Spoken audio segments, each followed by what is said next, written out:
What's up guys, Jens Garcia here. Now it's been more than a week now since I got the Galaxy Note 2 and I've really been using it a lot, just trying to get used to the device and just looking for its pros and cons. So in this video I'm going to be reviewing the Samsung Galaxy Note 2.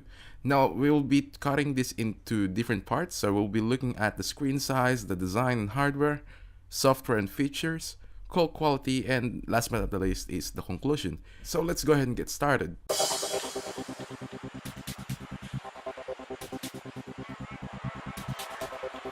Alright, so looking at the screen size, now this sports a huge 5.5-inch HD Super AMOLED screen with a resolution of 1280 by 720 and a PPI of 267.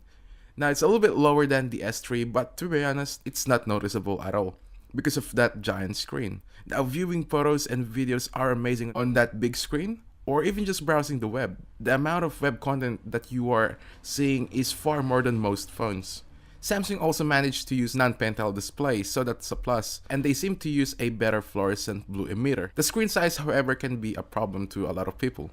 What I mean by that is that if you're using a phone with a screen size of, let's say, 4 to 4.5 inch, then you're going to be complaining about the size. But if you like phones with big screen like me, then you're going to love this. I did have some trouble fitting this in my pocket in the beginning. I was wearing a basketball shorts that time. With other shorts, it's fine. I didn't really have a problem. And as far as jeans goes, not a problem as well, unless you're probably wearing a skinny jeans. Alright, so now let's talk about the design and hardware. The phone is made out of plastic. It uses the same material as the Galaxy S3, which is polycarbonate with hyperglaze finish. That's why you get that glossy finish. I was actually a little bit worried that's going to have a lot of fingerprints, but apparently it's not. Perhaps because of the color. And for some reason, it feels a lot better than the S3. Perhaps because of that bigger screen. That's why it feels more premium. At the front is your LED notification. You also have the call speaker, call sensor, 1.9 megapixel front-facing camera, the home button with 2 capacitive touchscreens. Around the device is the lock and the power button, as well as the volume rocker. At the top is a 3.5mm headphone jack and a microphone. Down the bottom is another microphone, a micro USB port, and a stylus, which has a better sensitivity compared to the Note 1. Looking at the back is an 8 megapixel camera with an LED flash, as well as the speaker grill. And as you open up the back, there you'll see the NFC, which is on the case, and there is your 3100 milliamp hours of battery. The Note 2 features a 1.6 GHz quad-core processor, and it is the Exynos 4412, similar to the S3, which makes this phone blazing fast. Enough to run as many apps as you want, and with the addition of 2GB of RAM, it's definitely a multitasking phone. It scored 2000 plus on the Geekbench app, which is a huge difference compared to the S3 and the iPhone 5. The processor really does help not only for multitasking, but for playing games as well. I didn't really have any problems loading or playing high processing games or even switching apps. When the Note 2 was first unveiled, people were buzzing about the battery because of its giant screen. Now it uses a 3100 milliamp hours of battery, and I put it on the test based on indoor and outdoor use. And with indoor use, I actually managed to get over 22 hours with the Wi-Fi on the whole time. And outdoor, I managed to get around 14 hours with 3G on for the whole time as well. It's quite impressive, considering it has a huge screen, but obviously you will get less if you're using 4G. The camera quality is superb. I did like the camera quality on the original Note, but on the Note 2 it has improved even more in terms of balance and saturation, or in just overall picture quality. It has an 8 megapixel sensor over the back, and at the front the 1.9 megapixel front facing camera, which is similar to the S3 as well. So if you like the shots on the S3, so hopefully this will not disappoint you. In terms of the UI, it hasn't really been changed a lot, just like with other Galaxy series, but not of a big deal for me, apart from all the new effects that you can add on the photos. Alright, so now let's talk about the S Pen. The S Pen has been improved a lot, from build quality, feel, and sensitivity to integration, to which I'm going to be talking about a little bit later. I really like the feel of it. It's not too thin, but not too thick either. I was actually impressed with the sensitivity of it. It's nearly as accurate as writing using a pen. The Note 2 features a dual band antenna, which gives you an access to 2.4 GHz and 5.0 GHz on your router.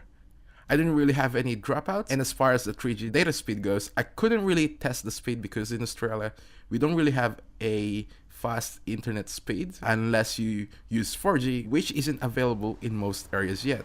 Alright, so now the software and the features. Now this beast comes with Android 4.1 Jelly Bean on board, which means you will experience the buttery smooth from the Project Butter. It really does make a significant difference having that quad-core processor and Project Butter at the same time on your device. My favorite part of the Jelly Bean update, to be honest, is the Google Now. Comparing it to Siri and S-Voice, which is part of the new TouchWiz, it's more realistic and it doesn't use the robotic voice. And for me, this has more functionalities. As I have mentioned, Samsung also updated the TouchWiz to TouchWiz UX, which still has the old TouchWiz feel but certainly has that Jelly Bean feel as well. The new features of the UX includes the following.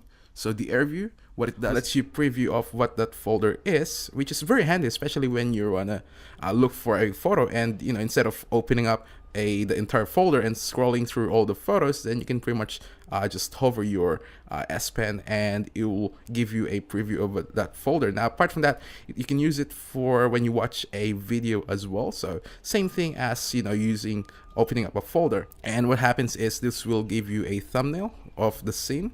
So, which is really perfect if you're watching a movie. Now, the second is the handwriting integration, which is actually one of my favorite features on the Note 2. The handwriting support features lets you send handwritten notes in email, in handwrite notes, and memos to yourself and in the S Planner. I guess it's a personal and unique way of sending a message or just giving yourself a reminder. Now, the third one is the pop-up play. Well, the pop-up play is more like a PIP or picture-in-picture, and what it does is even though you have the video playing, you can still do other work at the same time, such as sending emails or just browsing the web. And the last one is multi-window. It lets you open up to 2 applications, which means that you can either tweet or browse the web at the same time, which is really amazing. Now, to enter the multi-window mode, simply hold the back button and then drag the app that you want to use. Last but not the least is the call quality.